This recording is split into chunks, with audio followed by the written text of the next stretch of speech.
Loué soit Jésus-Christ, ici Yannick pour Radio Regina.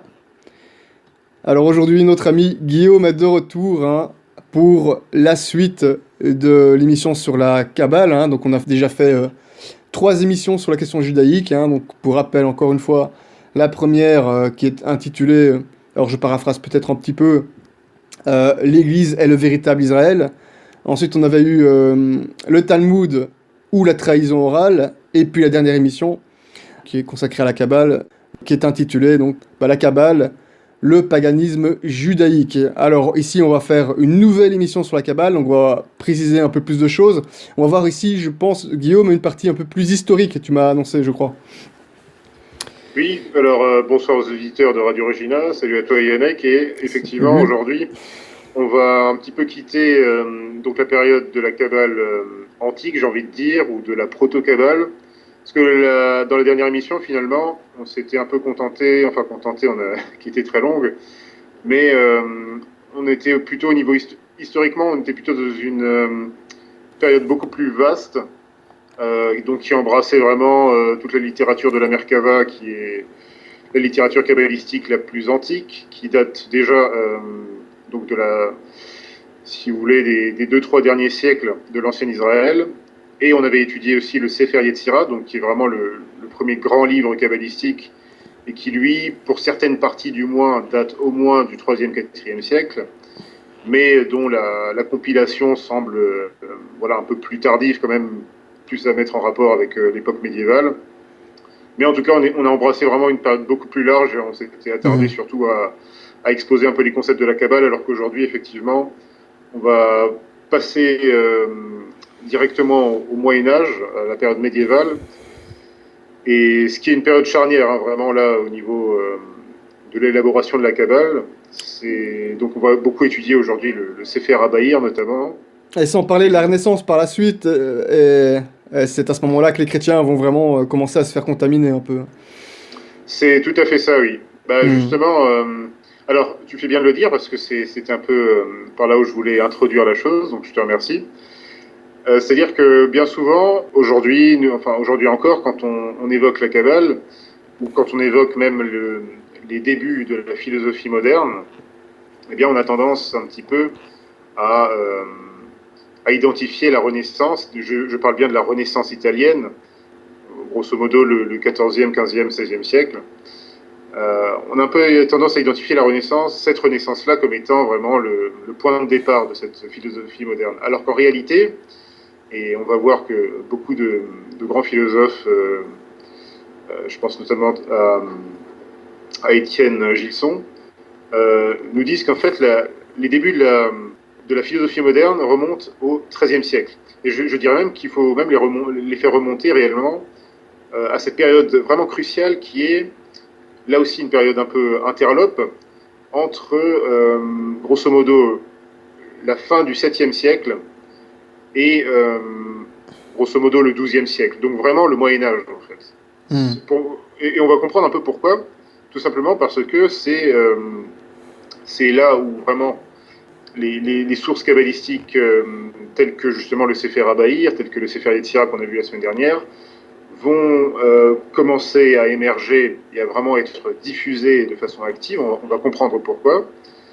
Mais aussi, non seulement la Kabbale, j'ai dit la semaine dernière que la Kabbale était l'une des sources de la philosophie moderne, mais il y a une autre source très importante qui est toute la littérature. Alors, on va résumer ça en l'appelant gnostique ou néognostique, C'est c'est-à-dire lié, toute cette évidemment. littérature. Plaît-il? C'est lié, évidemment, bien entendu. C'est lié, comme on l'a vu, évidemment, Hmm. c'est tout à fait lié au niveau des concepts métaphysiques et philosophiques en général. Mais effectivement, cette nouvelle gnose, en quelque sorte, c'est un peu un mot qu'on a défini la semaine dernière, eh bien voilà, c'est une autre voie et qui, elle aussi, revient en force à partir de cette époque-là, à partir donc de cette période médiévale. Et on va comprendre pourquoi, et j'aimerais juste en dire un petit mot, si tu permets. Allons-y. C'est-à-dire que, donc, avant de rentrer dans le sujet du Sefer Abaïr, donc qui sera le sujet de cette deuxième partie consacrée à la Kabbale, eh bien, Si je peux me permettre, je sens qu'on va parler d'alchimie, non? on en parlera un peu plus dans la prochaine émission, mais effectivement, je Ça pense qu'on va. en parlera un peu plus tard. Alors justement, pour faire une introduction un petit peu historique de cette période et pour comprendre pourquoi c'est si important par rapport justement aux périodes précédentes qu'on a évoquées dans la précédente émission, période très importante aussi puisqu'on a vu que le Sefer Yetzira a été, semble-t-il, élaboré, en tout cas pour certaines parties, à une époque où à la fois on avait vraiment les débuts du judaïsme talmudique, enfin très actif avec à l'époque des Amoraïm, des Tanaïm, etc., donc aux deux, trois premiers siècles de l'Église.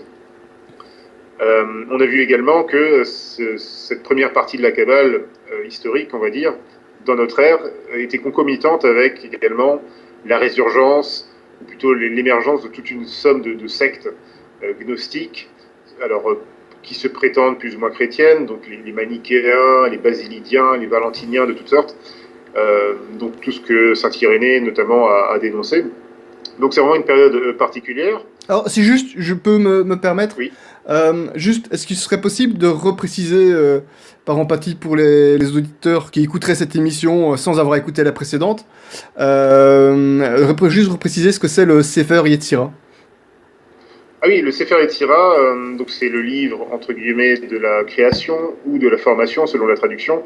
C'est en fait le premier grand livre de la Kabbale écrit rédigé sous notre ère, dont la tradition kabbalistique prétend faire remonter la rédaction à Abraham, voire même à Adam pour certains, Ouais. alors qu'en réalité, bon, les rédacteurs, en tout cas les thèmes qui sont abordés dans le Sefer Yetzira, sont donc des thèmes classiques de la gnose kabbalistique finalement, c'est-à-dire des élaborations métaphysiques, des élaborations cosmogoniques, donc des théories sur la formation de l'univers et en fait sur la création tout simplement, mais aussi sur des thèmes théosophiques, c'est-à-dire que ce sont les principales préoccupations de la Kabbale juive, à savoir finalement qu'est-ce qu'est l'homme, qu'est-ce qu'est Dieu, et qu'est-ce qu'est l'essence de Dieu. Donc c'est tout ce qui les intéresse, c'est évidemment la Kabbale juive, pour rappel à nos auditeurs, est une doctrine émanentiste, panthéiste, qui qui nie plutôt le dualisme tel qu'on le connaît dans la métaphysique chrétienne, c'est-à-dire que la Kabbale juive considère tout simplement qu'il n'y a pas de séparation nette entre la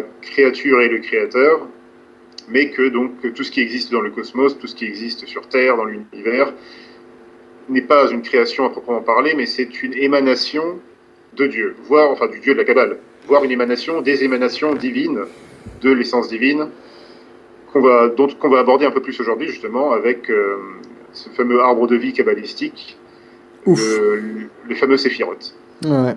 Et évidemment, les conséquences sont telles que les juifs, les pratiquants de la Kabbale, apprennent en théorie, et même en pratique, la magie, la sorcellerie. Simplement pour avoir, entre guillemets, des pouvoirs divins. Voilà. Exactement, c'est ce qu'on a un peu vu la semaine dernière, effectivement. Oui, c'était juste un petit rappel. Parce que tous les lecteurs n'ont peut-être pas écouté cette première émission sur la Kabbale et pour une raison ou l'autre vont directement passer à la deuxième parce qu'ils seront peut-être attirés par le titre qu'on n'a pas encore, sur lequel on n'a pas encore tranché. Voilà. C'est pas, on va voir. Très bien. Très bien. Donc voilà, comme je le disais, maintenant on entre dans la période médiévale. Donc je rappelle effectivement que le Sefer Yetzira, de toute manière, n'a été exhumé, n'est apparu qu'à cette période médiévale qu'on va aborder. Et c'est une période très intéressante parce que on est à la croisée de tous les chemins. C'est-à-dire qu'on parle souvent de Renaissance.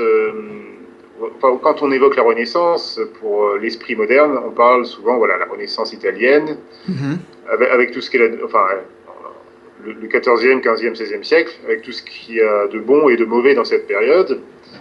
Mais on oublie souvent quand même qu'il y a une autre période qu'on appelle aussi Renaissance, et qui pour nous, du point de vue chrétien, est beaucoup plus importante. C'est justement cette période qu'on appelle la Renaissance carolingienne. Donc, en particulier le 8e, 9e siècle. Pourquoi ?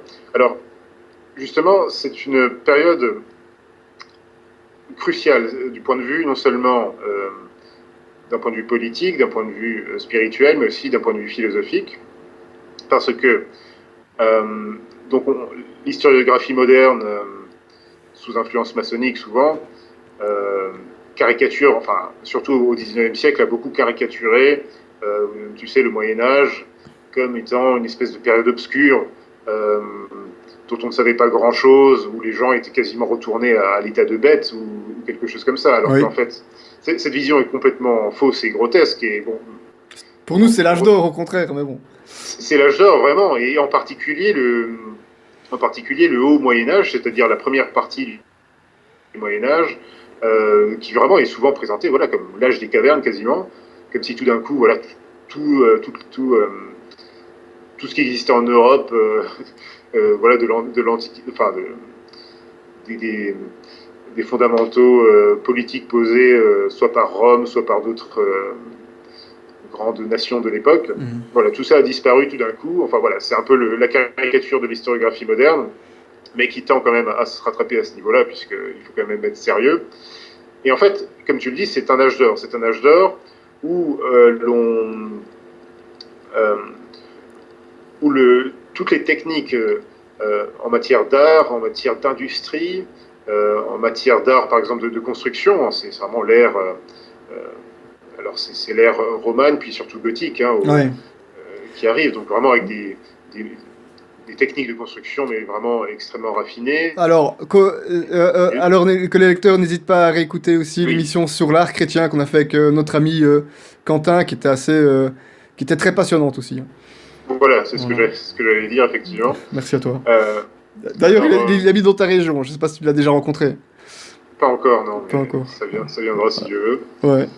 Donc salut à toi, Quentin, en fait. Hein. Salut à toi, Quentin. Oui. Petite dédicace, allez. Allons-y. Donc voilà, période très importante de ce point de vue-là. Vraiment, en réalité, c'est une période extrêmement dynamique à tous les points de vue, hein, politique, industriel, économique. C'est une période capitale. Et justement, à tel point que... alors, d'un point de vue politique, pour des bonnes et des mauvaises raisons, puisque c'est aussi une période un petit peu troublée, puisqu'il ne faut pas oublier que le 7e siècle, c'est par exemple l'époque où émerge l'hérésie mahométane, où le faux prophète Mahomet émerge, en tout cas il meurt voilà, dans les années 630, 640, bon, on n'est pas sûr, mais grosso modo dans ces années-là. Et son hérésie va susciter un phénomène tout à fait original parmi toutes les hérésies qui ont émergé finalement, toutes les gnoses, toutes les sectes qui ont émergé depuis les premiers siècles de l'Église. Eh bien, cette hérésie-là va avoir une espèce de frénésie de conquête, et notamment va conquérir une grande partie de l'Afrique du Nord catholique. C'est une période assez terrible à ce niveau-là, parce que malgré toute l'œuvre de l'empereur Justinien le Grand en Afrique du Nord, et pas seulement en Afrique du Nord, hein, eh bien, malgré tous ces efforts-là, effectivement, eh bien, donc, dans les années 640-650, voilà, les armées arabo-musulmanes vont vraiment faire des opérations de piraterie en fait, dans toute la Méditerranée. Et en fait, c'est très important parce que, un peu plus tard, donc, surtout au 8e siècle, eh bien, il va y avoir la conquête de certains territoires espagnols. Donc c'est ce qui deviendra l'Andalous, comme on dit. Oui. Donc l'Espagne islamique. Et en fait, ça va être un établissement très important du point de vue du développement, non seulement de la Kabbale, mais aussi de beaucoup d'autres idées qui étaient plus ou moins déjà présentes. Hein. Il y avait quand même déjà certains princes qui, auparavant déjà, dans ces régions-là, avaient apporté justement ces idées, ou adopté ces idées ariennes, justement, des idées aussi qui, plus tard, se transmettent sous la forme de l'adoptionnisme. Sans parler, tu vas peut-être y venir, de la présence de juifs dans ces territoires qui à mon avis, n'ont pas été trop du côté de la résistance à la conquête islamique. Mais ça, c'est peut-être ce que tu as justement abordé. Bah justement, alors, il faudra quand même beaucoup travailler sur ces sujets-là, parce qu'effectivement, tu as raison, et les historiens les plus indépendants le reconnaissent tout à fait. C'est vrai que, en tout cas, même si j'aborde pas trop ça ici, ce qui est important à comprendre, c'est que l'établissement de ces royaumes, de ces dominions islamiques en Espagne, mais aussi ailleurs un petit peu bon, sud de l'Italie, mais c'est surtout l'Espagne et surtout le Maroc, vont vraiment être, surtout à partir des 10e, 11e siècle, des pôles de développement importants, voilà, ou des centres kabbalistiques importants vont en tout cas se développer, notamment parce que ils se développent d'autant plus facilement que, effectivement, l'hérésie islamique est à la base, pour bien faire comprendre aux auditeurs, c'est une hérésie qui reprend des concepts non pas chrétiens, mais plutôt pseudo-chrétiens, c'est-à-dire que si on regarde toutes les conceptions christologiques de l'islam, ce sont en fait des choses empruntées dans les sectes qu'on appelle improprement judéo-chrétiennes, mais il faudrait plutôt parler voilà, de... Judéo-nazérienne. Bon, on les appelle un peu comme ça, mais c'est un peu fourre-tout, alors qu'en fait, il faudrait plutôt parler voilà, de ce qu'on avait abordé la semaine dernière, c'est-à-dire toutes ces sectes gnostiques à prétention chrétienne, donc qui voyaient plutôt, qui faisaient en fait du Christ voilà, un grand homme parmi d'autres grands hommes, une espèce de, voilà, de grand prophète, mais ça n'a pas de conséquences. Et ça n'a pas de conséquences parce que tout simplement, ils en refusent la divinité. Une fois qu'on refuse la divinité de notre Seigneur Jésus-Christ, eh bien, il n'y a plus rien. Toute la révélation, voilà, on a nié toute la révélation, tout simplement. Donc, c'est ça leur problème. Alors, voilà, donc pour résumer ça aux auditeurs, hein, donc il y a cette source-là dans l'islam, donc une source gnostique pseudo-chrétienne. Il y a aussi une forte source, alors à la fois talmudique pour ce qui est de la discipline de l'islam. Il y a énormément de sources talmudiques et d'ailleurs sur Fide Catholica on a fait quelques articles pour un petit peu montrer ça. Mais il y a aussi une forte source, notamment dans l'exégèse, une forte source kabbalistique dans l'islam. Et donc ce n'est pas étonnant qu'un peu plus tard, on va voir vraiment se développer la Kabbale juive dans les milieux islamiques, notamment voilà, du Maroc et d'Espagne. Donc ça va être très important. Alors d'un autre côté, alors c'est vrai que ça fait une très grande perte pour l'Afrique du Nord qui était chrétienne, qui était en tout cas encore pour partie chrétienne jusqu'à une certaine époque, jusqu'au 7e siècle en gros. Donc ça fait une perte quand même assez importante, ouais. Mais dans le même temps, c'est ça qui est assez remarquable, c'est qu'on remarque que c'est un phénomène que j'observe souvent dans l'histoire. C'est-à-dire que dans le même temps, donc surtout au 8e siècle, émerge un certain Charlemagne qui est couronné empereur à Rome par le pape Léon III, Saint Léon III, donc en décembre de l'an 800. Et là, c'est pour ça que je parle un petit peu de renaissance carolingienne, mais même de renaissance de l'Occident, en fait. Parce que c'est ça qu'il ne faut pas oublier. La Rome païenne, la Rome antique, en fait, a été balayée depuis un certain temps. Et ça, c'est très important quand même d'un point de vue historique, objectivement.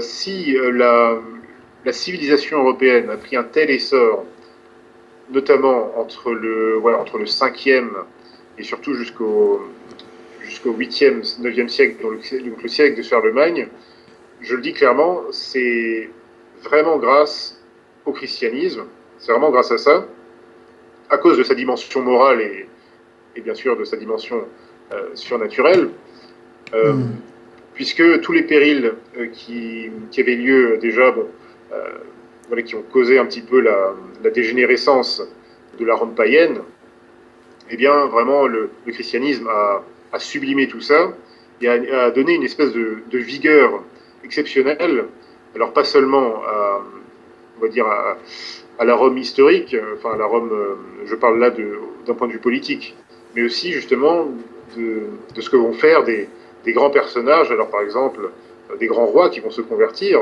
je parle surtout de l'Europe, mais c'est vrai que dès le 3e, 4e siècle, on voit des rois en Arménie, en Éthiopie qui se convertissent. C'est les deux premiers pays chrétiens, hein, précisons-le. Hein. Le premier pays chrétien, c'est pas la France. Les deux premiers pays, c'est l'Arménie puis l'Éthiopie. Voilà. Et d'ailleurs, des grands rois comme le roi, j'ai un peu de mal à dire son nom, Saint Télesban, donc le roi éthiopien qui, au 4e siècle, va mener enfin 4e, 5e siècle, je crois, va vraiment mener des croisades. Mais oui, c'est ça, contre les Juifs en plus, hein, au Yémen, je crois, hein, c'est ça. Hein. Tout à fait, contre un espèce de royaume juifs, donc certainement kabbalistiques, enfin kabbalistiques plutôt talmudicaux, enfin avec des croyances talmudiques, voilà, de l'époque. C'est très intéressant. Ils ont établi Effectivement, une chrétienté, hein. Ouais, c'est assez... Des bons, hein. Des bons, ah hein. oui, Ils ont fait le ça travail. rigolait pas. C'est, Et en c'est- plus, ils étaient alliés. Il était en rapport tout à fait avec l'empereur romain oriental de l'époque. Hein, en plus, Et on ne le dit pas assez, mais oui, non, ouais, c'est ça, c'est les Éthiopiens qui ont fait qui ont fait partie des premières croisades, en tout cas. Après, je sais pas ce qu'il y a eu avant. Mais ouais, on ne dit c'est pas ça. Mais assez. après, c'est vrai que c'est vraiment à cette époque-là où ces choses-là se développent. Et c'est pour ça que c'est très important que la conversion des rois est très importante, enfin des chefs, Mhm. puisque là, on voit tout de suite que des nations entières se convertissent du coup. Et c'est peut-être un peu ce qui a manqué surtout à l'Afrique chrétienne, puisque dès lors que vous avez eu, alors il y avait tellement de foi, tellement eu de martyrs, enfin qui ont tellement donné, effectivement, mais c'est vrai qu'à partir du moment où vous avez les Vandales qui arrivent, qui établissent leur royaume avec leur hérésie arienne, et qui imposent ça partout, et bien là, c'est là où ça devient difficile. Et donc Ouais. après, c'est vrai qu'après, quand les Byzantins reprennent le dessus, alors certes, ils rétablissent la chrétienté là-bas, mais c'est vrai qu'on sent que c'est plus, il y a quelque chose déjà le mal est déjà fait en quelque sorte. Alors que en Europe, eh bien par exemple, vous avez bon, le baptême de grands rois comme Clovis évidemment, et vous avez donc cette continuité avec Charlemagne quelques siècles plus tard. Et Charlemagne quand même, alors que l'Afrique du Nord a perdu de nombreux chrétiens tout simplement, hein, la chrétienté d'Afrique du Nord est sur le point de disparaître en termes par rapport à ce qu'elle était avant à cause de l'invasion islamique. Et on fera Eh une bien, émission un jour, si Dieu le permet, hein, donc sur la Berbérie catholique, hein, à un moment tout à donné. fait, oui. On en connaît bien en bon berbère converti au catholicisme par la grâce de Dieu, hein, donc on fera bien une petite émission avec lui sur le sujet. Excellent. Ouais. Et donc, pendant qu'on perd cette partie de la chrétienté, eh bien, on en gagne une autre grâce à un grand empereur, enfin un grand roi qui est Charlemagne et qui euh, va guerroyer notamment contre les Saxons païens dans le nord de l'Allemagne, dans les régions nordiques de l'Allemagne. Ouais. Il va extirper ce qui restait encore du paganisme vraiment actif dans ces régions-là pour la grande gloire de la chrétienté. Voilà, très très bon roi. Je crois que c'est l'un des plus grands rois, enfin c'est l'un des plus grands rois que la France ait connu, hein, grâce à Dieu. Voilà, alors Ouais, même, je dirais que l'Europe est connue, puisque et c'est ça qui est intéressant, c'est que vraiment on est dans cette dimension impériale ouais, à c'est ça. l'époque, Ouais. alors qui connaîtra des problèmes ensuite par rapport à la succession, mais en tout cas dans l'idée, c'était vraiment cette grande idée d'une vraie Europe chrétienne, catholique. Et donc voilà, finalement, ce qu'on a perdu dans les siècles précédents à cause de l'invasion islamique, eh bien, quelque part, on le regagne par la grâce de Dieu avec de nouvelles conquêtes. Et c'est un schéma un petit peu qu'on retrouve finalement, puisque donc finalement, à la Renaissance, cette fois-ci celle du 15e, enfin, du 15e, 16e siècle, toute une partie de l'Europe apostasie avec la révolution protestante. Toute une partie se sépare de Rome, mais d'un autre côté, Ouais. les conquêtes en Amérique, donc des Portugais, des Espagnols, eh bien, font que toute une partie d'anciens royaumes païens, là encore, eh bien, Catholique. deviennent catholiques, tout simplement. Voilà. Et pendant longtemps, donc, on a été la première religion au monde, hein, grâce à Dieu, hein. Bon, évidemment, après, maintenant, c'est un peu plus difficile à dire, puisque depuis lors, il y a le Concile Vatican II qui est passé. Et maintenant, le catholicisme, c'est une notion un peu plus abstraite, hein. Se prétendre catholique, voilà, c'est pas vraiment une religion qui est très très appliquée, du coup. Donc, voilà. Voilà, Mais bon, ça, c'est encore une autre affaire, hein. hélas, oui, hélas. Voilà. Et donc voilà, en gros, cette introduction historique, c'était simplement pour dire que finalement, cette période du 8e, 9e siècle, c'est vraiment une période très importante, rien que pour ces aspects-là, d'un point de vue politique, voilà, économique, social, à tous les points de vue. Et donc c'est aussi une période où, malgré donc les guerres qui existent évidemment, les conflits, c'est aussi une période de grande prospérité donc économique, de grand développement de l'économie, des voies aussi, enfin on dirait aujourd'hui un peu de la logistique de l'économie, c'est-à-dire voilà, l'établissement de systèmes, mais aussi au niveau social. C'est aussi une sophistication des établissements sociaux, des systèmes politiques, non seulement au niveau local, mais au niveau aussi plus général. Donc c'est une période vraiment très importante de grand développement. Ce n'est pas du tout une période obscure comme on le présente souvent de façon caricaturale, hein, comme on le présentait, en tout cas du moins dans une certaine historiographie.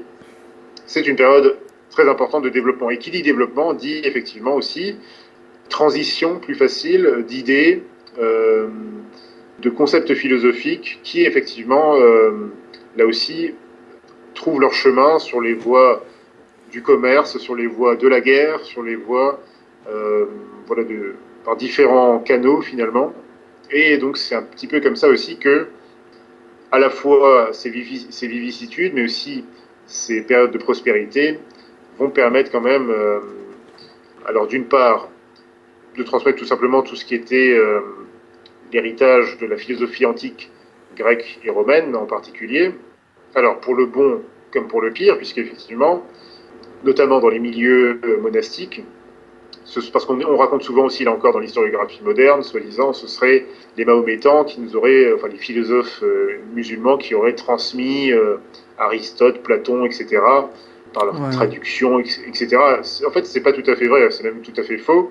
C'est-à-dire que tout ce corpus de la philosophie gréco-romaine, a tout à fait été transmis, notamment dans les monastères. Alors là, on va voir aussi pour des bonnes et des mauvaises raisons, enfin avec des bons et des mauvais effets.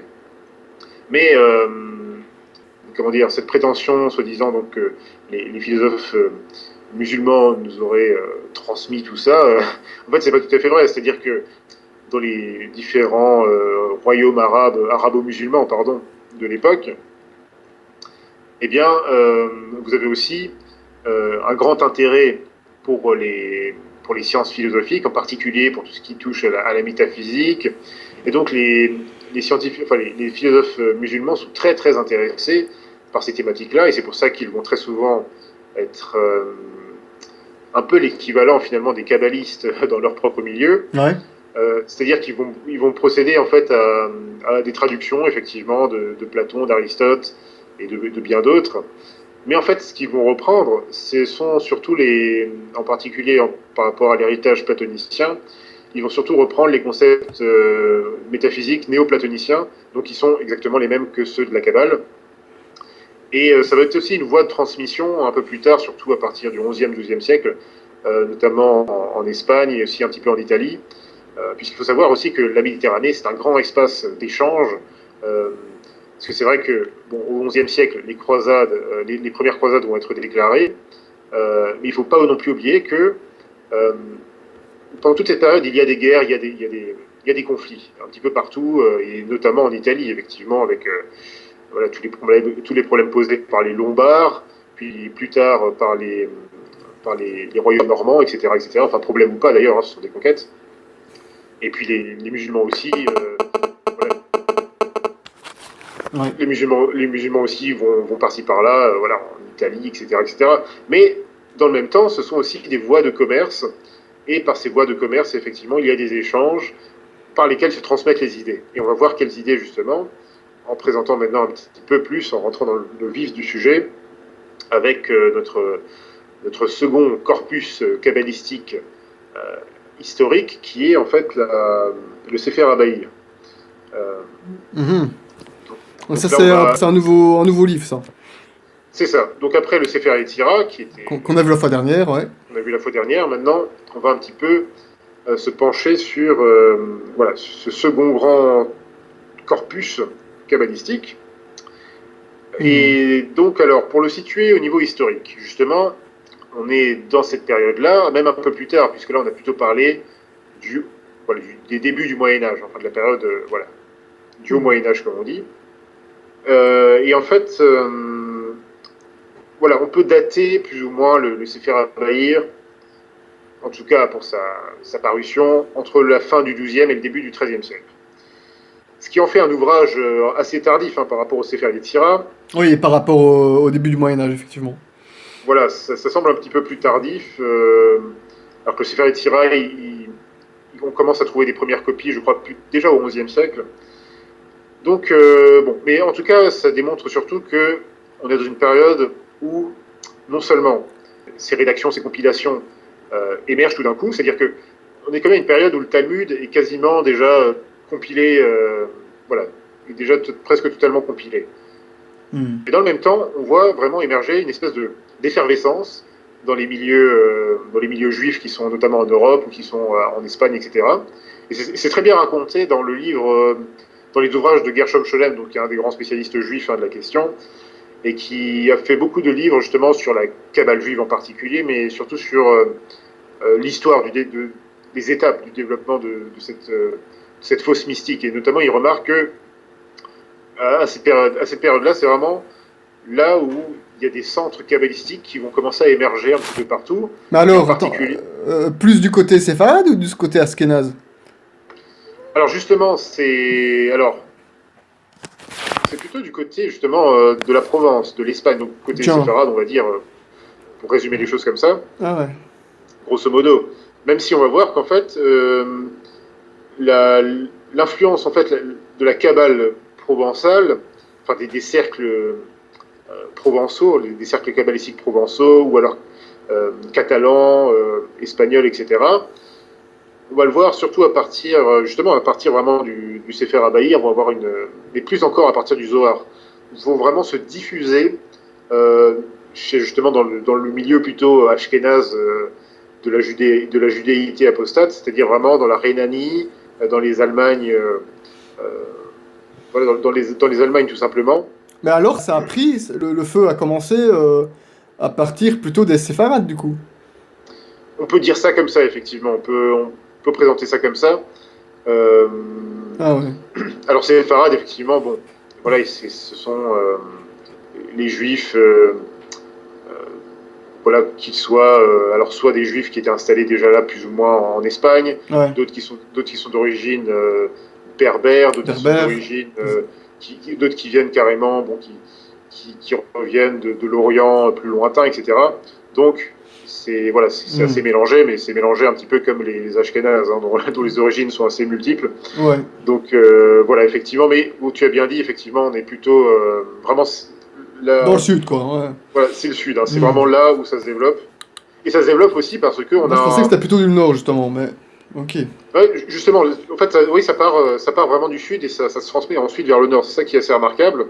Et on va voir avec quelles incidences ensuite. Ouais. Mais on verra aussi, on va comprendre, surtout dans la prochaine partie, on va comprendre aussi pourquoi, précisément, pourquoi ces cercles kabbalistiques ont tellement émergé et ont émergé de façon si précoce, entre guillemets, dans ces régions-là. Ah ouais. Eh bien, il y a plusieurs raisons, effectivement, je les ai un peu abordées, c'est-à-dire que déjà, il y avait l'Espagne islamique où les Juifs avaient beaucoup plus facile, justement, à développer ce genre d'idées, puisqu'elles étaient très proches, finalement, de la métaphysique qui était déjà élaborée par un certain nombre d'exégètes et de philosophes musulmans, puisqu'ils partagent, en fait, essentiellement la même métaphysique. Et en plus de ça, eh bien, un peu plus tard, évidemment, alors là, pas vraiment la Provence, mais plutôt l'Occitanie, eh bien, on est en pleine région, voilà, ce qui sera plus tard le catharisme. Hein.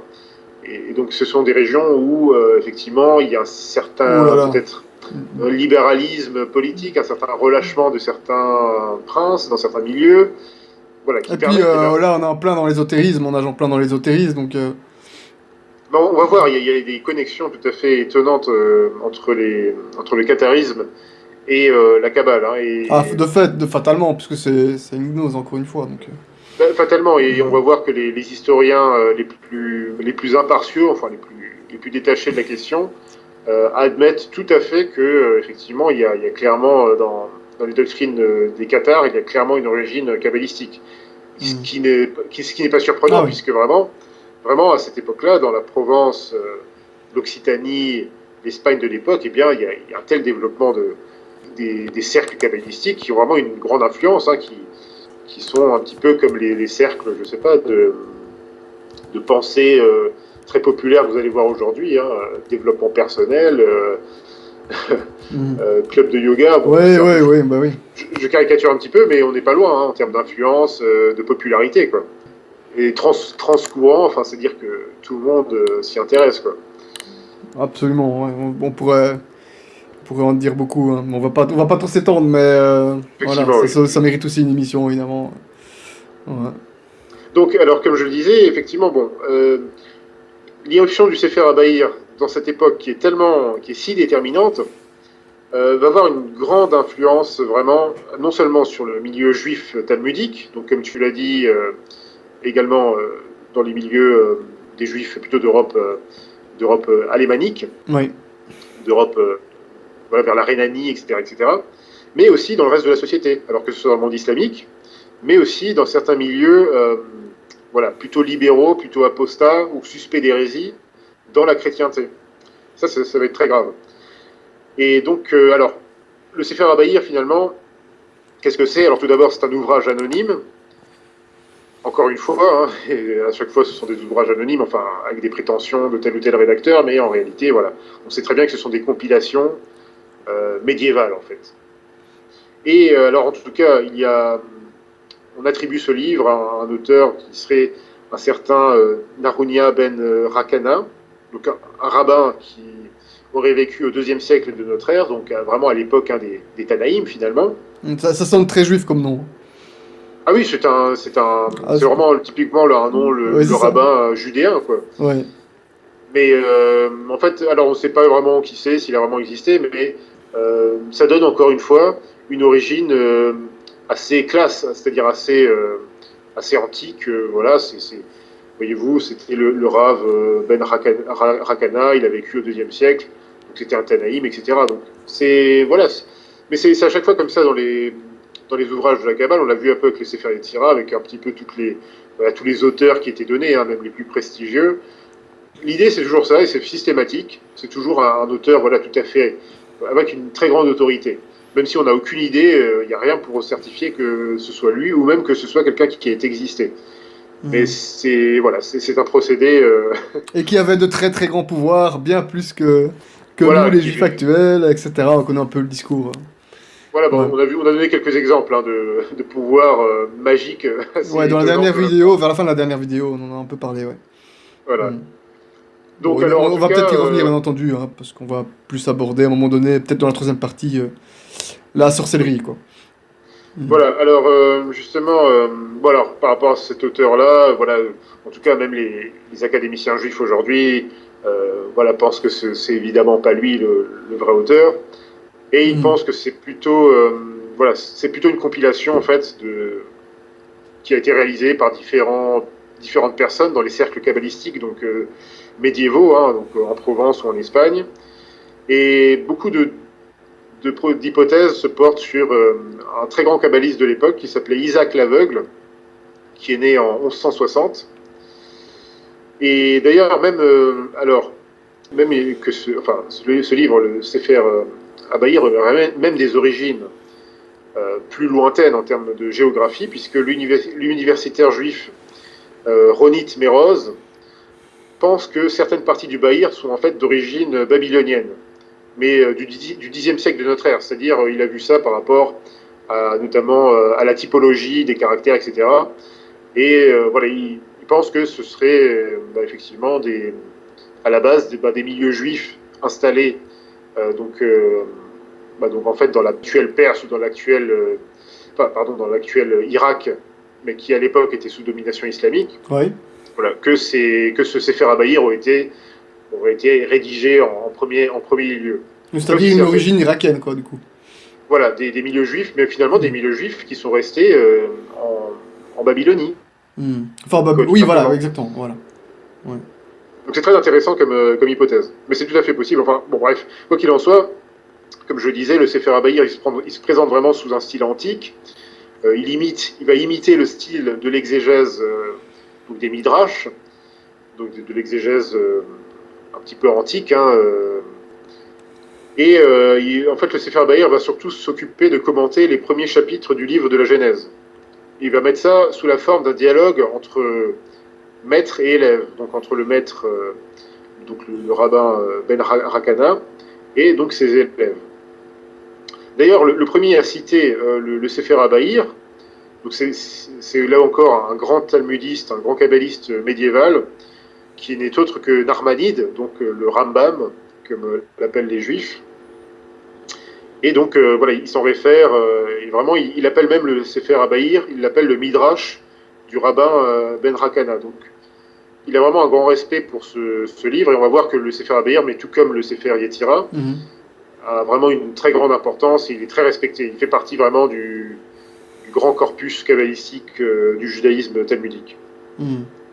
Alors le Bahir va reprendre et développer la métaphysique hérétique qu'on a déjà vue et qui a été exposée dans le Sefer Yetzira, mais il va se concentrer beaucoup plus précisément sur les séphirotes, donc sur le fameux arbre de vie kabbalistique. C'est parti. Donc ce qui est clair, hein, cher lecteur, enfin cher auditeur, hein, c'est quand vous allez taper Kabbale, faire la moindre recherche sur la Kabbale sur Google, tout simplement, là c'est la première chose que vous allez voir, mais partout, c'est le fameux arbre de vie que Guillaume va nous exposer. Hein.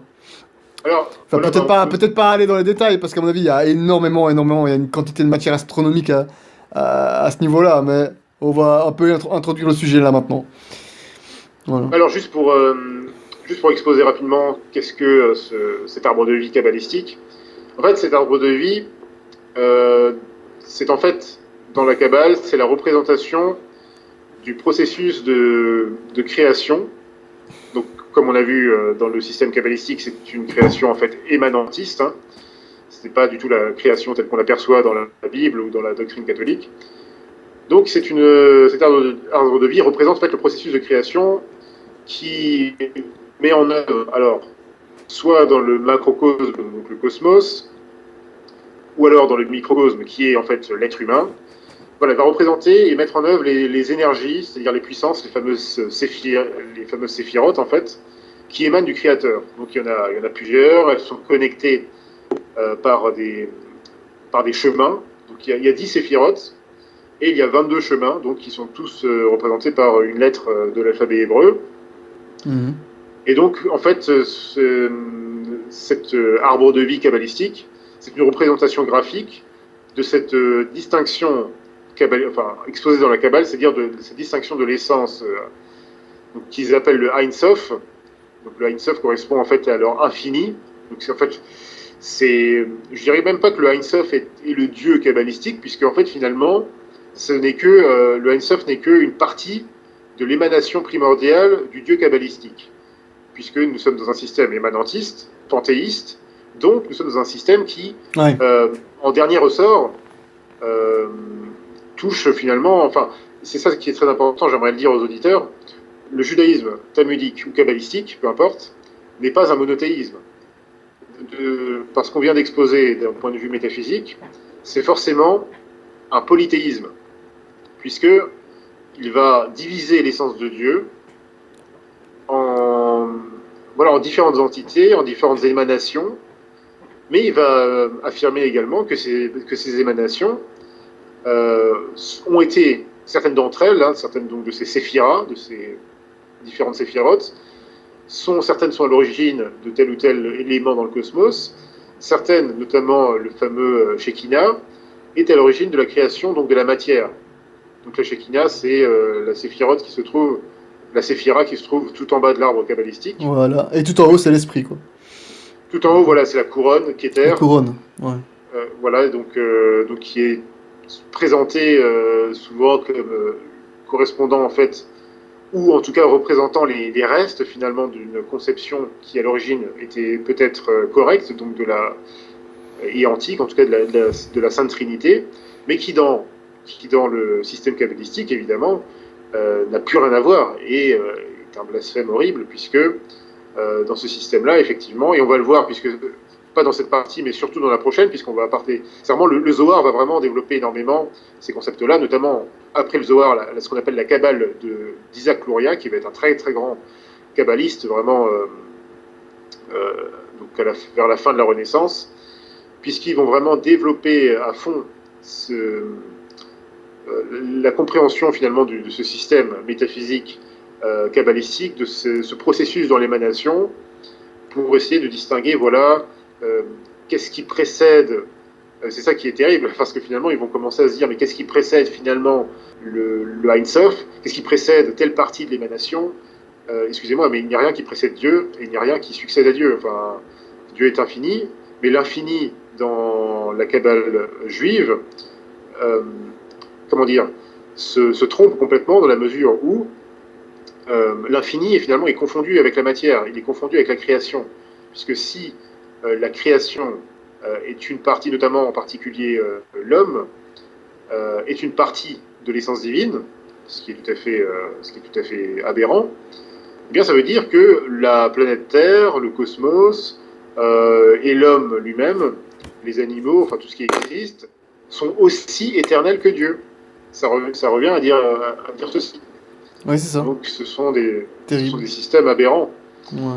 Alors, juste pour revenir par rapport à l'arbre de vie aussi, est-ce que tu peux me dire, enfin, j'imagine que tu es peut-être un peu renseigné là-dessus, si à l'heure actuelle tu vois le développement personnel qui est très à la mode, c'est comme ça qu'on appelle, dans sa face, on va dire, la plus ésotérique, donc sa face la plus sombre, est-ce que les gens qui pratiquent ça, et souvent d'ailleurs des femmes, est-ce qu'ils touchent beaucoup, ou des francs-maçons, enfin tout ce qu'on veut, est-ce qu'ils touchent beaucoup à l'arbre de vie?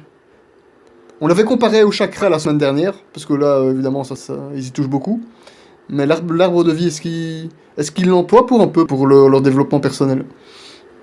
Alors les francs-maçons, notamment dans certains degrés qui sont initiés à ces choses, oui, effectivement, Ça d'office, ouais.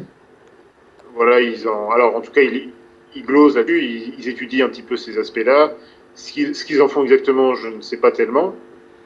Mais là, je renverrai, on va en parler tout à l'heure, mais je renverrai les auditeurs immédiatement au livre capital de Monseigneur Meurin, un livre qui s'appelle La franc-maçonnerie, synagogue de Satan, et qui met donc tout à fait en rapport tous les concepts kabbalistiques qui se trouvent dans la franc-maçonnerie. Donc là, on trouvera des réponses par rapport à cette question-là. Oui. Et par contre, pour ce qui est de toutes ces sciences de développement personnel moderne, Oui, voilà, qu'on trouve alors, partout. Ouais. alors je sais, bon, il y a énormément d'écoles. Hein, Tout ce qui est grand à ce public, quoi, niveau-là, voilà. mais pas. Alors, je pense qu'il y a, enfin, de mémoire, je sais qu'il y a certains courants. Enfin, voilà, après, c'est toujours assez arbitraire, mais il y a certains courants, effectivement, qui évoquent un petit peu des concepts kabbalistiques. Mais je dirais qu'on pourrait trouver l'affiliation un peu différemment, c'est-à-dire en remontant un petit peu, parce que finalement, le développement personnel, il y a tellement de.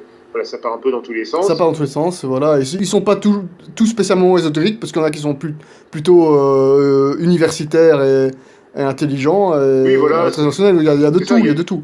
Voilà. c'est ça, oui. C'est assez, voilà, c'est un peu. Donc c'est pour ça, c'est bien pour ça que je précisais bien dans sa face sombre et Alors, ésotérique, quoi. alors voilà, Mm. là, je n'ai pas d'exemple en tête. Par contre, on pourrait trouver une autre filiation, c'est-à-dire que, en fait, on trouve plusieurs traditions païennes antiques qui ont élaboré un espèce de système schématique qui ressemble fortement à l'arbre de vie kabbalistique. Ouais, c'est pas le premier, c'est pas le dernier, à mon avis. Ouais, il y en a, c'est ça.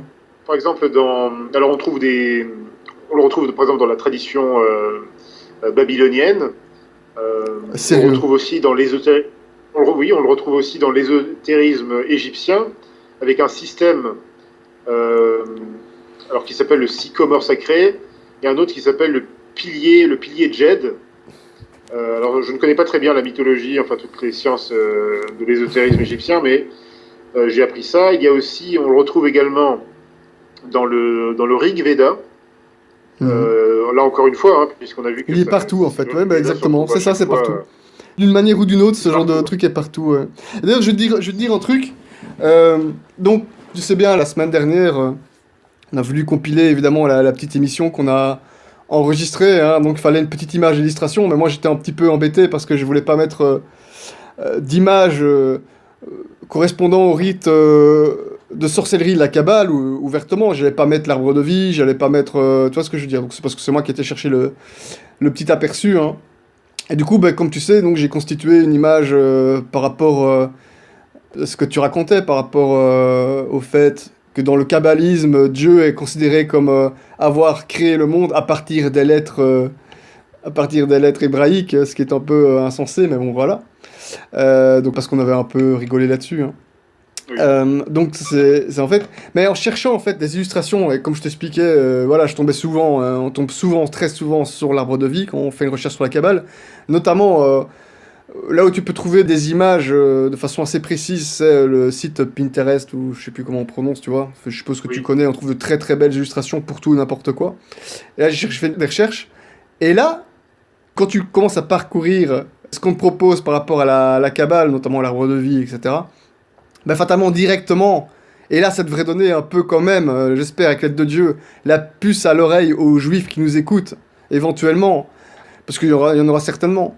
Et ben là, tu tombes sur des paganeries, enfin, je sais pas si on dit ça pour qualifier le paganisme, tu tombes sur des illustrations, évidemment, ouvertement maçonniques, bouddhistes, tu vois voilà, tu tombes sur les têtes de René Guénon, du sataniste Crowley, voilà, tu tombes exactement dans tout ça. Donc, le titre de notre émission, évidemment, on ne pouvait pas mieux le trouver. Voilà, la Kabbale, le paganisme judaïque. Vous pouvez évidemment pas mieux le trouver. Tout ce qu'on dit là, on ne peut que le constater à la minute, très rapidement. En faisant un minimum de recherche, c'est tous les ésotéristes, les païens, tout ce qui est censé combattre le peuple hébreu à la base, ils l'ont repris en fait. C'est ça qui est terrible avec la Kabbale. Ils ont repris tout ce qu'ils étaient censés combattre. Ils ont repris tous ceux avec lesquels ils étaient censés prendre une distance, faire front. Et là, ils sont totalement rentrés dedans via le virus satanique de la Kabbale. Donc j'espère que voilà, les juifs qui vont nous écouter vont bien comprendre tout ce qu'on dit, vont le tenir assez au sérieux, quoi. Mais effectivement, tu fais bien de le dire. Et là, j'aimerais.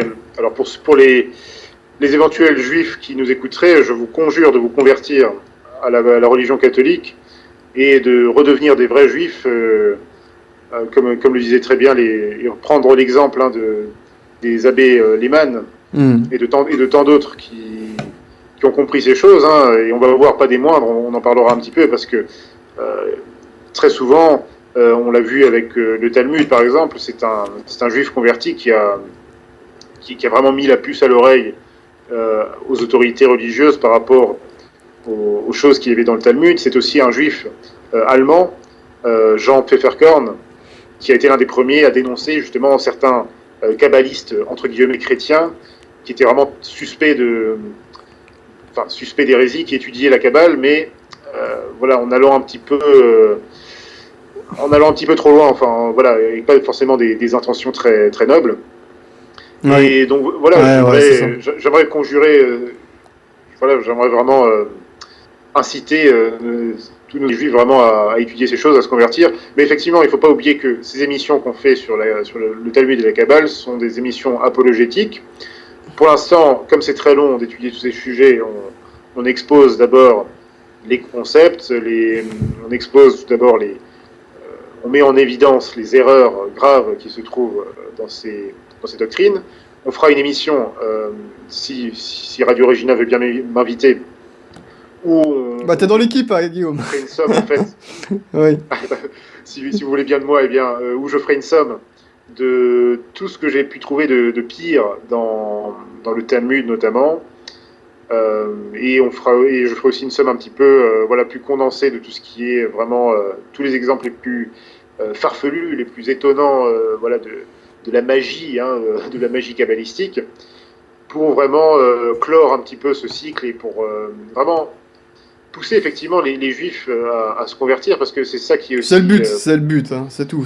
Voilà, on donne un point de vue catholique à nos auditeurs sur certaines questions, et ici en l'occurrence le judaïsme, parce que voilà, avec tout ce qu'on entend, il est nécessaire évidemment que les gens ne disent pas tout et n'importe quoi sur les fausses religions, et évidemment, effectivement, bah, par la grâce de Dieu, si ça peut aider des juifs à mieux comprendre le catholicisme et à mieux comprendre nos positions, et se dire, bah, purée, mais en fait, par la grâce de Dieu, bah, ces gens qui parlent, bah, ils sont logiques.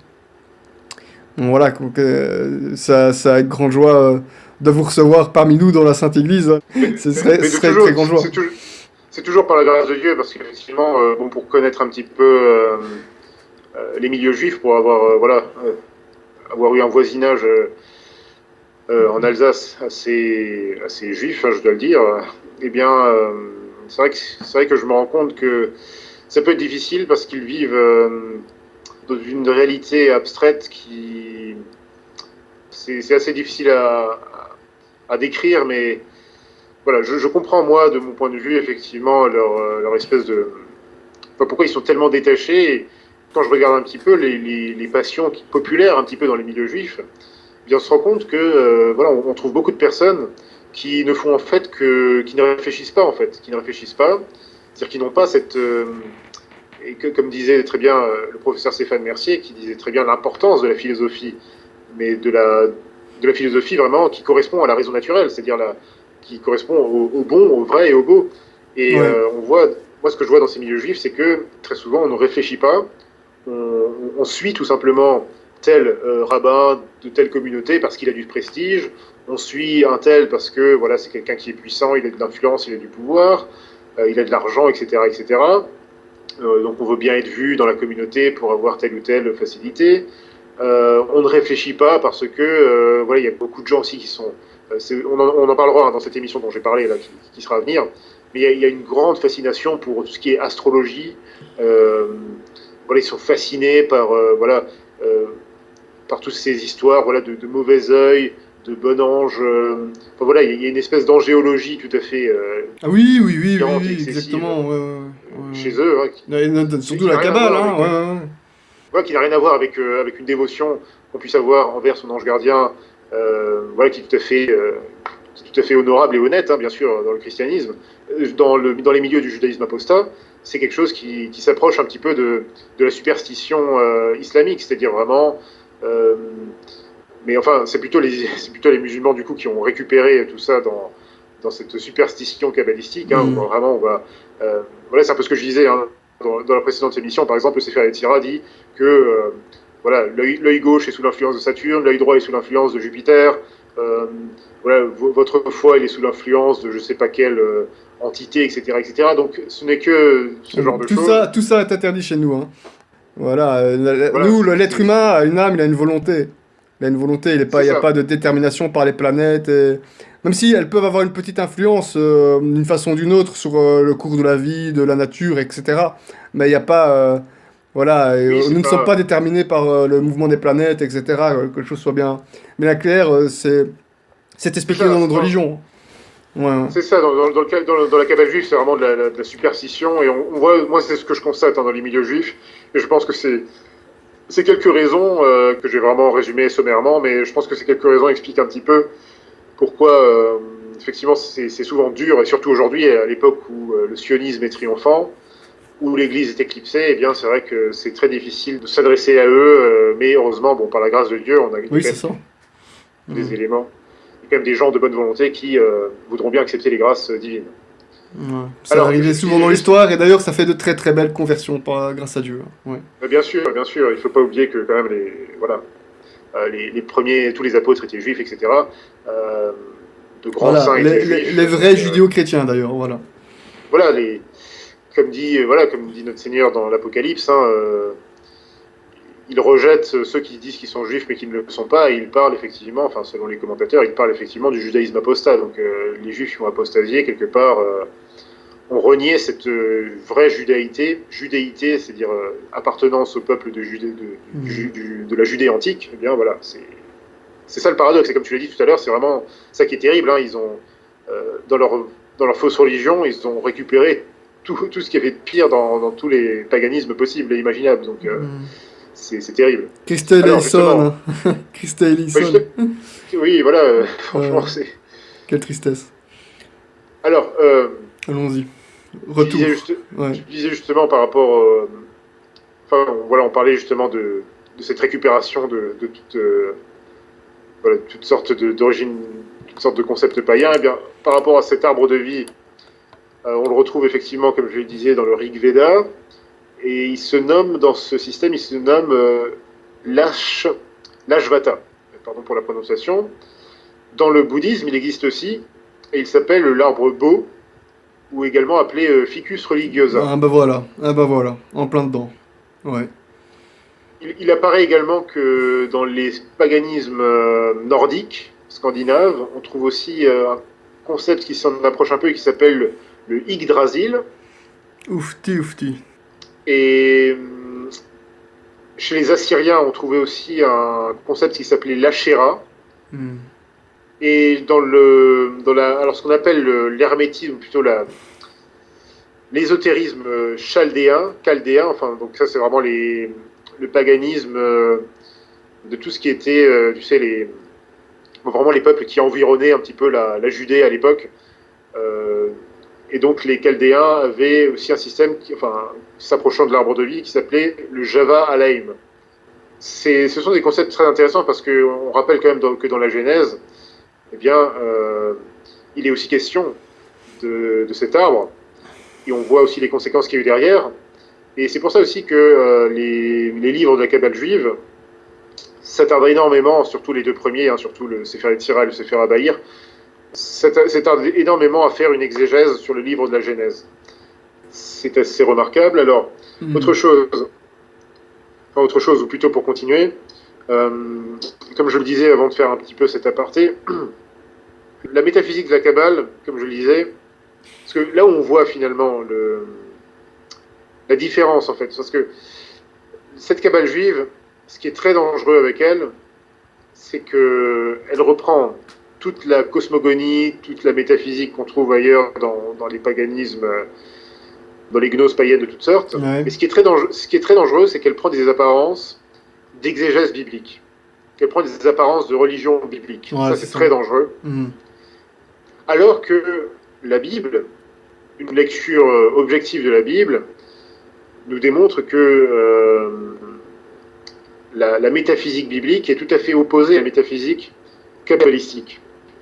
Et dans le système kabbalistique, voilà, comme je le disais au début, le monde n'est pas le résultat d'un acte de création, c'est une émanation en fait de l'essence divine, mais ça veut dire donc, comme je le disais précédemment, que le monde, à cause de ça, aurait et donc va exister ou existera de toute éternité. Et par extension, toute matière. On verra que dans le Bahir et dans le Zohar sont enseignés la métempsychose, c'est-à-dire la doctrine selon laquelle les âmes se réincarnent dans d'autres âmes. Enfin, dans d'autres corps, tu veux dire. Dans d'autres corps, ouais. C'est la réincarnation, ouais. La réincarnation, mais qu'on retrouve dans d'autres systèmes païens également. Et voilà, les bouddhistes et compagnie. Ça va loin, ça va très très très loin, les auditeurs. Mais ça se comprend. Tout le monde ne le sait pas, ça. Donc, des juifs croient à la réincarnation. Tout le monde ne le sait pas, ça. C'est ça. Et c'est ça qui est terrible. C'est que cette théorie, elle se comprend maintenant, après tout ce qu'on a expliqué, elle se comprend aisément, puisque si le monde est éternel, s'il est éternel comme Dieu, et bien dans ce cas-là, effectivement, on peut tout à fait élaborer que les âmes vont se réincarner, voilà, un tel meurt et puis va se réincarner, je sais pas, dans un âne. Mais ce qui est drôle, justement, c'est que ces milieux juifs kabbalistes ont très peu tendance à parler, ou jamais, j'ai jamais entendu parler de questions d'enfer, de paradis, des choses comme ça. Ça, je pense pas qu'on les entend beaucoup parler de tout ça. Par contre, réincarnation, là, il n'y a pas de problème. Oui, c'est... Alors, je pense que les rabbins talmudiques évoquent quand même souvent le paradis, mais effectivement, c'est... Ouais. Ah, d'accord. C'est un paradis très différent, finalement, de ce qu'on... Là encore, c'est ça, comme je disais, c'est terrible, parce que leur fausse religion prend une apparence, voilà, prétend, un petit peu comme l'islam, finalement, prétend, voilà, donner des espèces de références bibliques. Alors, il y en a plus dans la religion kabbalistique, évidemment, par effet de logique. Mais quand on comprend pour l'observateur qui a un petit peu de connaissances sur le sujet, et je pense que maintenant les auditeurs commencent à en avoir, on comprend que effectivement, on n'est pas du tout dans le même système, que le paradis dont vont parler tel rabbin talmudique, ou même parfois ils vont parler de l'enfer. Ils parlent de l'enfer seulement quand il s'agit de vouer aux enfers tel ou tel ennemi, évidemment. Oui.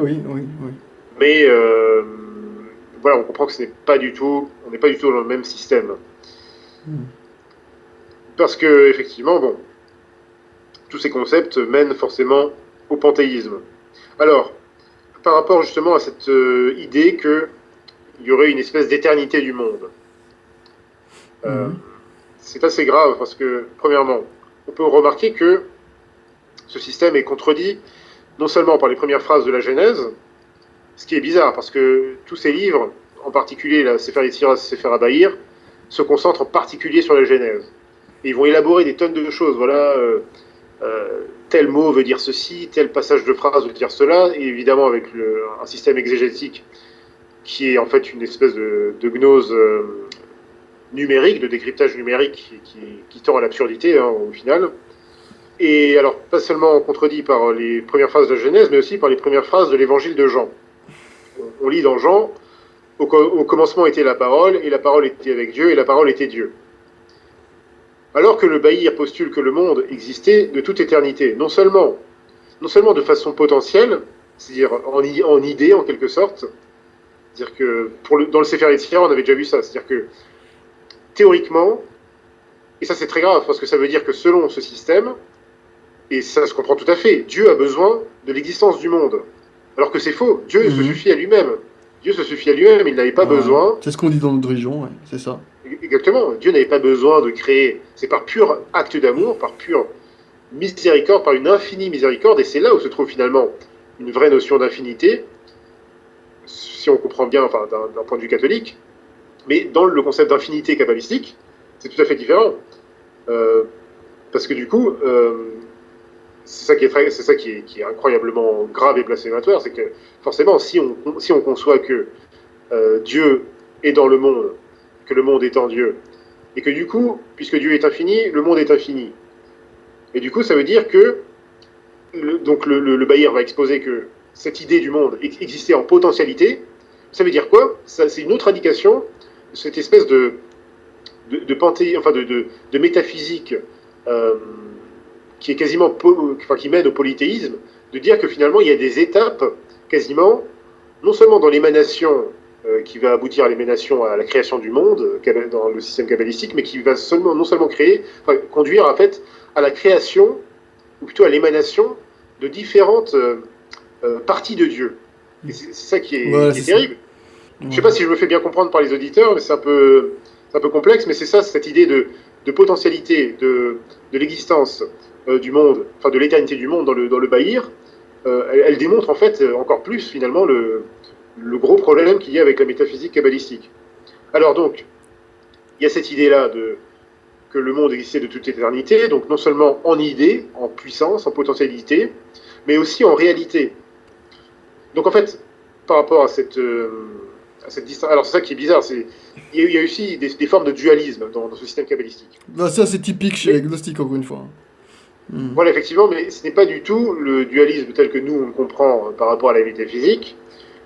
Eux, on va voir il y a au moins, je sais pas, 4, 5, 6 dualismes, ne serait-ce que dans le système émanentiste qu'ils forment, voilà, ne serait-ce que par rapport, voilà, justement au processus de la formation des émanations et donc de la création du monde, enfin du monde selon la Kabbale. En tout cas, on avait déjà un petit peu abordé le sujet par rapport au bien et au mal dans la précédente émission, d'ailleurs. Oui, tout à fait, effectivement, oui. Par exemple, donc, ce concept de l'éternité du monde en tant que réalité, eh bien, il est transposé dans justement la première séphira dans le système kabbalistique. La première séphira qu'on appelle Keter Elyon. Donc c'est ça la fameuse couronne. Ouais, Donc c'est un c'est peu ce ça. que je veux dire, c'est-à-dire que c'est c'est assez terrible. C'est-à-dire que effectivement, selon ce système, eh bien, la création est vraiment amalgamée en fait avec l'essence de Dieu. Et donc dans le système de la Séphiroth, cette Kéter est présentée comme la première émanation de Dieu. On C'est verra que c'est l'émanation, encore plus. voilà. La création et l'émanation, ouais. C'est ça. Ouais. Alors on verra plus tard avec la Kabbale Lurianique, qui va encore plus loin. Isaac Luria notamment, et enfin surtout le Zohar, vont encore mettre une autre petite étape préalable à ça. C'est le Timsum, enfin bon, pour ceux qui connaissent. Alors justement, cette Séphira, donc la Keter Elyon, va donner naissance par émanation à la Rokma, c'est-à-dire la sagesse. De la sagesse émane la Séphira qui s'appelle la Bina, c'est-à-dire l'intelligence. Ouais. Donc, donc dans ce système du Baïr, ces trois séphirotes supérieures correspondent aux trois substances primordiales qu'on a déjà vues dans le Sefer Yetzirah. Et ces 3 séphirotes sont donc présentés comme étant le principe premier de l'univers. Mais pensez tu connais la Triforce, ça dit quelque chose? Ça me dit quelque chose, effectivement. C'était dans une saga de jeux vidéo qui s'appelle les Zelda, donc c'est inspiré les Rick Fantasy sur Nintendo, tu vois. Après, on va arrêter les références jeux vidéo ludiques, mais c'est pas les choses qui me plaisent le plus dans ce genre de jeu, évidemment. Voilà. Bah dans Final Fantasy, il y a un personnage qui s'appelle Sephiroth. C'est vrai, ouais. Ouais. C'est ça, ouais, j'ai entendu parler, ouais. Bah, je vais quand même toucher un peu pour les plus jeunes ou les plus... comment on dit? Les plus geeks ou je ne sais pas. Parce que moi j'ai joué un peu à Zelda, hein, donc quand j'étais adolescent, hein, j'aimais beaucoup ce jeu-là. Et tu vois, au jeu Ocarina of Time. Oui, Et, j'avais sur Nintendo 64, je crois. oui, c'est ça, ouais, c'était le premier, c'est le gros classique, hein, c'est le gros jeu. Hein. Et tu dois d'abord battre le premier boss, et après ils font une grosse scène d'introduction, et une cinématique, quoi. Et voilà, ils disent, au début, il existait 3 DS, qu'ils ont créé le monde, et ça a donné la Triforce. Non, mais c'est vrai qu'on retrouve, comme je le disais, hein, alors l'influence de la Kabbale dans la philosophie moderne, mais on la trouve vraiment, et pas seulement de la gnose aussi, vraiment dans la culture populaire, on la trouve un petit peu partout. Hein. Non mais c'est ça, donc leur idée de Triforce, c'est que ça ressemble à un triangle comme ça, il y a le sommet, je crois que c'est t'as la sagesse, le courage et la force, etc. C'est l'émanation des déesses en question qui a permis la création du monde, blablabla. Voilà, bon, au revoir, terminé. Et comme non, tu dis, voilà. C'est pas surprenant. Ça vient pas de nulle part, ça hein. ne vient pas de nulle part. Effectivement, oui. Non. Alors pour revenir justement dans le système du Bahir, à ces 3 séphirotes donc, qui sont présents, supérieurs, hein, 3 séphirotes supérieures qui correspondent donc aux 3 substances primordiales, eh bien elles sont présentées comme étant, enfin comme je le disais, hein, le principe premier de l'univers et dont les émanations sont les 7 séphirotes inférieures, donc qui sont appelées les filles du grand roi. Très intéressant. Et ces filles du grand roi, en tout cas ces 7 séphirotes inférieures, sont la source de la formation de toute forme matérielle. Donc avec des différentes classes évidemment. Et elles sont également associées, donc, bon là, on l'avait déjà un petit peu vu, aux 7 jours de la création décrites dans la Bible. Alors dans ce système, toutes ces séphirotes sont interconnectées, donc par ces fameux chemins. Là c'est intéressant parce que toutes ces séphirotes possèdent une capacité à recevoir ou à émettre des émanations. C'est-à-dire que chaque émanation d'une séphira vers une autre est symbolisée par une lettre de l'alphabet hébreu. Et ceci a une signification, évidemment. Ces 10 séphirotes sont présentées comme je le disais précédemment, comme l'énergie divine. Et elles forment ensemble la manifestation donc, du Dieu de la Kabbale juive.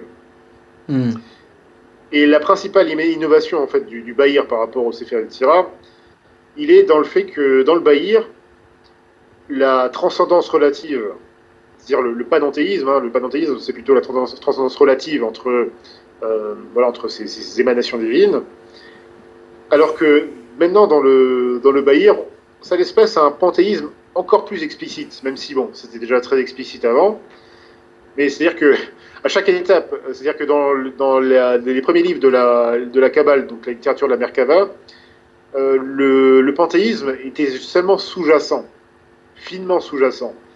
Dans le Sefer Yetzirah, il devient clair. Maintenant, dans le livre de la clarté, dans le Bahir, donc, il devient encore plus clair. Donc, on verra que dans le Zohar, là, il n'y a plus aucun doute. On est clairement dans un système polythéiste. Et effectivement, dans le Bahir, toutes les séphirotes sont des constituantes fondamentales de l'essence divine. Donc, c'est le système émanantiste classique. Ouais. Alors, cette approche, elle est capitale parce que non seulement elle va influencer donc, certains intellectuels assez suspects dans la chrétienté, ou alors des gens assez naïfs au choix, mais elle va aussi influencer beaucoup des milieux talmudiques qui étaient déjà hérétiques, qui avaient déjà une certaine connaissance de certains principes proto-kabbalistiques, parce qu'il ne faut pas oublier quand même que les représentations des séphirotes, on les retrouve déjà dans certaines littératures talmudiques au IIIe siècle de notre ère. Donc c'est quand même des choses qui étaient quand même assez anciennes. Alors, juste un truc, parce qu'on parle d'illustration des séphirotes, hein, que j'ai fait justement ma petite recherche, hein, comme je te disais, sur la Kabbale et qu'on nous présentait beaucoup notamment sur Pinterest, je sais plus comment on prononce encore une fois. Tu tombes sur l'arbre de vie très très rapidement, très régulièrement, et de façon tout à fait diverse et variée évidemment. Et quelques-unes de ces représentations de l'arbre de vie avec les séphirotes, tu vois les séphirotes reliées, parce qu'ils aiment bien les relier, mais devine par quoi notamment? Je me demande, je sais pas, des serpents? Exactement, en serpent, ils relient ça par un serpent. Donc l'arbre de vie, ces séphirotes sont reliés par un serpent, hein, ouvertement. C'est ça. C'est assez évocateur. Ça en dit long, ça en dit très très, mais évidemment, ça en dit très très long. Ouais. Oui, justement, à propos de serpents. À propos de serpents. Je savais que tu allais bien rebondir là-dessus. Alors, on y reviendra encore un peu après, puisqu'il y a aussi là, des choses intéressantes. Ouais. Mais, bon, en tout cas, en termes d'idées, pour le moins étranges. C'est des gros fans de serpents chez les gnostiques, hein, faut-il le rappeler encore. Bien sûr, oui, effectivement. Alors, le Baïr, globalement, il va introduire un développement encore plus poussé de l'idée du dieu, enfin de l'essence du dieu kabbalistique. Le Baïr, c'est vraiment, si tu veux, l'étape entre le Sefer Yetzira et le Zohar. Ah, t'allais pas nous parler du serpent, là? Si, en quelque sorte. En quelque sorte. Ouais. Puisque, en fait, alors c'est plutôt une idée vraiment, voilà, une idée très diabolique. Dans le Baïr introduit, en fait, une dualité sexuée, donc équilibrée toujours par ce principe d'opposition masculin et féminin. Ouais. C'est un peu, on avait déjà évoqué ça, c'est-à-dire qu'il y a toujours une espèce de... il y a toujours, dans le système kabbalistique, il faut qu'il y ait des contraires opposés. C'est-à-dire que pour vraiment exister, toute chose, c'est-à-dire le bien, pour que le bien existe, il faut forcément qu'il y ait du mal. C'est ça l'idée du... Donc le mal et le bien sont créés par Dieu, par un Dieu. C'est ça. Ouais, c'est ça. C'est un peu la conclusion, notamment dans le Sefer Yetzira, et voilà, qu'on avait un peu exposé la semaine dernière. Ou le chaud, le froid, etc. Ouais. Exactement. Mais même des concepts, je veux dire, enfin, de toutes sortes. Hein, c'est-à-dire que par exemple, pour que moi j'existe, eh bien, il faut il y a quelque part quelqu'un qui est exactement contraire à moi. Il faut d'accord, c'est ce qu'on appelle l'âme sœur, en fait, c'est ça. Ben, ça va plus loin que ça. C'est-à-dire que vraiment, pour que moi j'existe, c'est-à-dire que je ne peux pas exister s'il n'y a pas quelqu'un dans le monde, selon ce concept kabbalistique, s'il n'y a pas quelqu'un dans le monde qui est complètement contraire à moi. C'est-à-dire qu'il a toutes les caractéristiques qui sont les miennes, mais à l'opposé. Et ça, ils peuvent le répercuter dans tous les concepts, alors que ce soit des concepts physiques ou alors moraux. Donc ce serait une fille gentille. C'est ça. Voilà.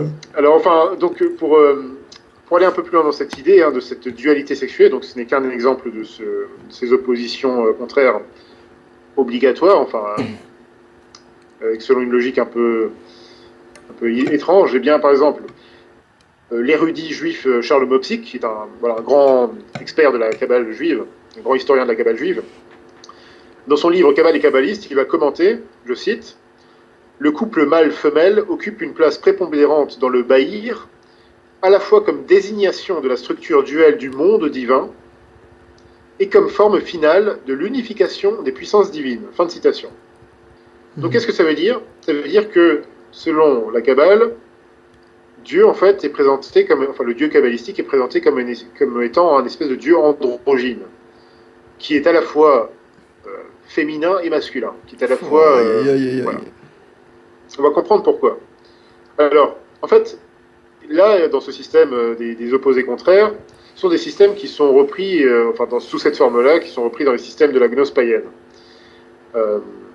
Et notamment dans le système des séphirotes, puisque là aussi, dans les séphirotes, il y a aussi une question d'opposés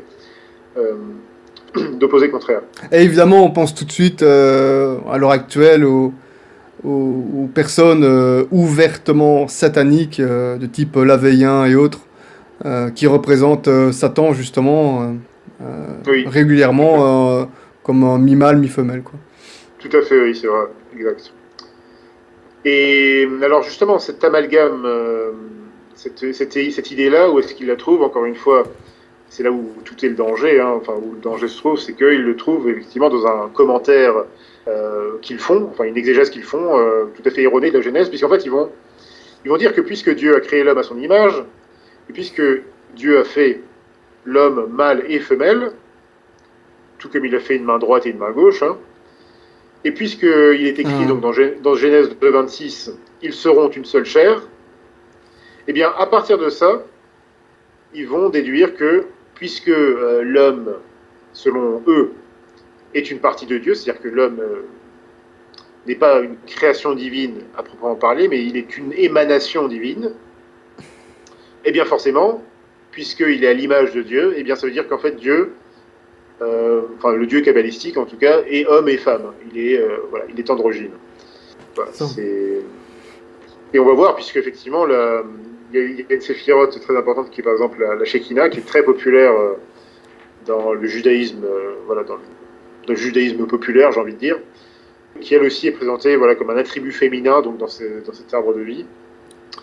Et on va voir tout à l'heure. Je vais continuer un petit peu et on va voir tout à l'heure jusqu'où ça va.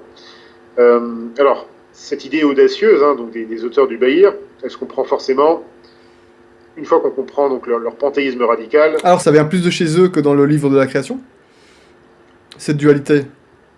Il est surtout exposé dans le Bahir. Plus exposé, ouais, plus développé, exposé, ok. Il est beaucoup, oui, parce que le Bahir est vraiment plus prolixe en ce qui concerne les développements sur l'essence de Dieu, enfin, du Dieu kabbalistique, et notamment des séphirotes. Même si c'est légèrement, enfin les séphirotes sont un petit peu abordés quand même dans le Sefer Yetzirah, mais beaucoup moins. Alors justement, on va juste terminer, donc ça c'était une présentation un petit peu des différents concepts du Bahir. J'aimerais conclure avec une remarque de l'érudit juif, encore une fois Gershom Scholem, une référence en la matière, qui est forcé, donc j'ai plusieurs de ses livres, il est forcé de reconnaître, il est très honnête à ce sujet, puisqu'il dit clairement, le Bahir en fait véhicule des influences néoplatoniciennes et de la gnose païenne dans ce genre de schéma anthropomorphique et androgyne. Donc de cette espèce d'essence de Dieu androgyne. Gershom Scholem observe que ce sont des concepts qui clairement viennent soit des néoplatoniciens, soit tout simplement d'autres sources de la gnose païenne.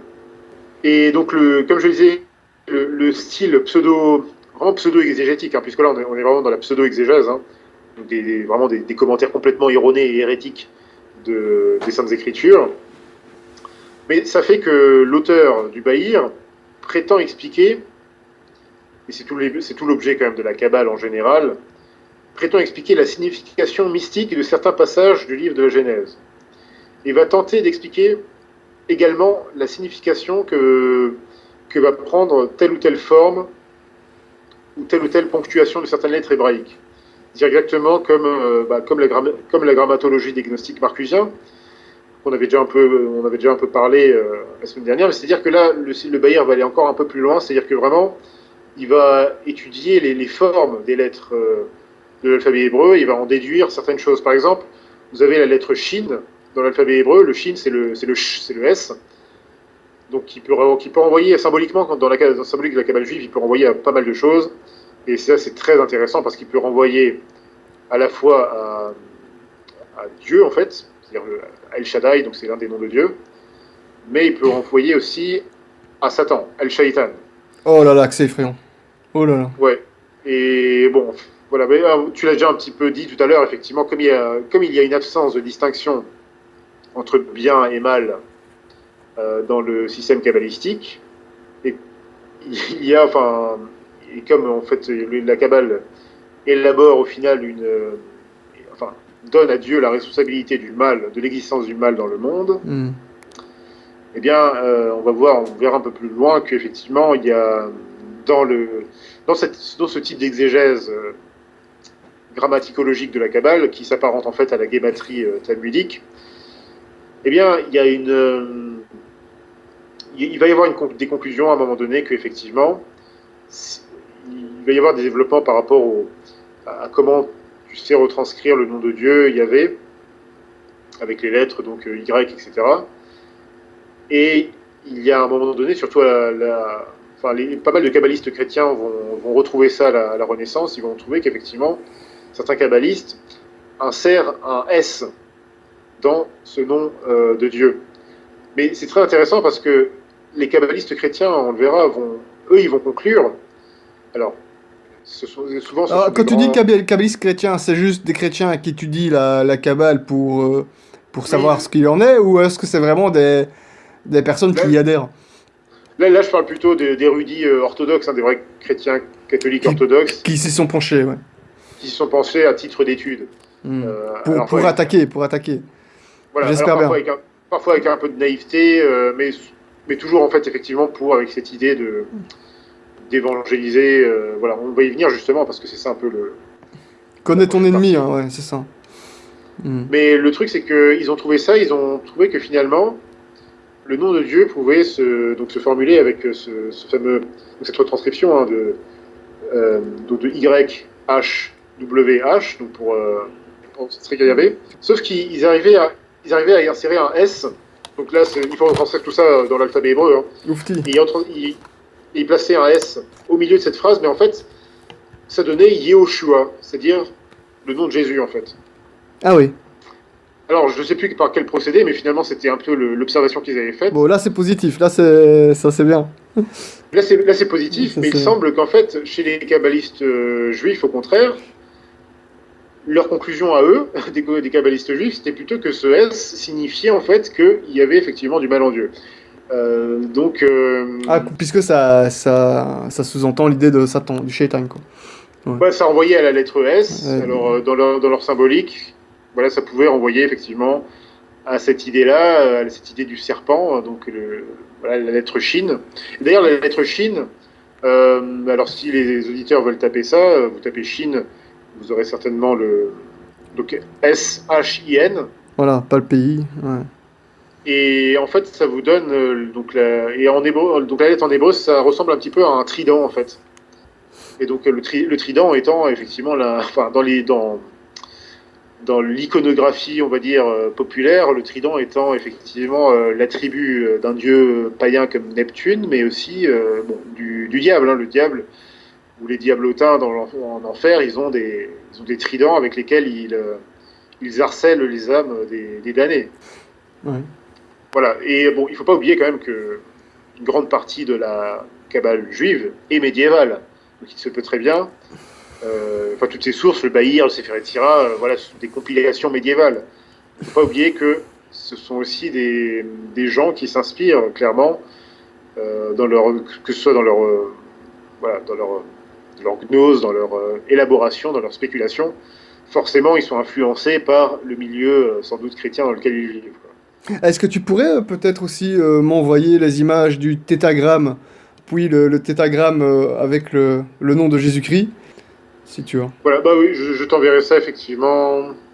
Très bien, entendu. Juste une idée. Ça va, merci. Alors, bon, alors pour terminer sur le Bahir, hein, Ouais. il s'occupe aussi de théurgie, donc forcément sans surprise. Donc, de théurgie, bon, comme je le disais, Ouais. c'est un peu de la magie blanche, mais ou de la magie positive qui s'adresse à une divinité. Voilà, c'est illicite chez nous, hein, on le rappelle. Hein. Et également chez les vrais juifs, donc les Hébreux de l'époque. Hein. Voilà. Oui, dans l'Ancien Testament, les vrais juifs de Voilà. l'Ancien Testament, Rejeter tout ça. il suffit d'ouvrir la Bible pour comprendre que effectivement toutes ces pratiques étaient complètement C'était des pratiques de païens, voilà, simplement qu'on n'a pas, tout à que les fait. Juifs n'avaient pas utilisé. Ouais. Voilà, donc le Bahir voilà, va exposer des techniques pour utiliser voilà, des incantations de façon magique. Et donc, comme j'ai déjà un peu dit, mais effectivement, le Bahir affirme une théorie de la métempsychose, c'est-à-dire que les êtres se réincarnent en d'autres êtres dans une autre vie. Et donc voilà une idée de la transmigration des âmes qui s'apparente vraiment à bien des systèmes païens ou des systèmes voilà, hérétiques de notre ère, hein, notamment dans le bouddhisme, etc., etc. Exactement. Donc ça c'était un petit peu pour exposer différentes idées, différents concepts qui sont présentés dans le Sefer HaBahir. Ah, j'ai entendu une fois une histoire avec un juif. Alors, je sais plus exactement où il habite, je pense que c'était ça, à Paris ou quoi, mais peu importe. Un juif qui se souviendrait que, un siècle plus tôt ou quoi, il se souvient qu'il est allé à Auschwitz, dans une autre vie. Et il se Ah, souvient c'est de tous les intéressant. détails et tout ça. Donc, parce que il se souvient de sa réincarnation. Donc, évidemment, bon, c'est des choses auxquelles on ne peut pas dire, donc, que des juifs kabbalistes pratiquent certaines formes de magie, on peut y croire. Maintenant, bon, voilà, ces idées de réincarnation vont en totale contradiction avec l'enseignement catholique, évidemment. Mais c'est intéressant ce que tu dis, puisque il y a 2-3 jours, je suis tombé sur une dépêche, un article. Je crois que c'était Times of Israel, enfin c'était un journal, c'était un média sioniste, qui parlait justement de quelque chose enfin, qui se rapproche de ce que tu dis. En fait, c'était un rabbin qui avait élaboré une doctrine. Alors il disait euh, qu'en fait il y avait une dimension symbolique dans les juifs qui ont été tués pendant la Shoah. Ouais. Et il disait en fait que, voilà, il disait, bon, selon, bon, c'était un rabbin kabbaliste évidemment, et il disait, voilà, selon lui, il y a 600 000 lettres dans la Bible juive. Ah, bon, à vérifier. Je vois déjà où tu veux en Il disait, voilà, venir, je vois 600 000 déjà où lettres. tu veux en venir.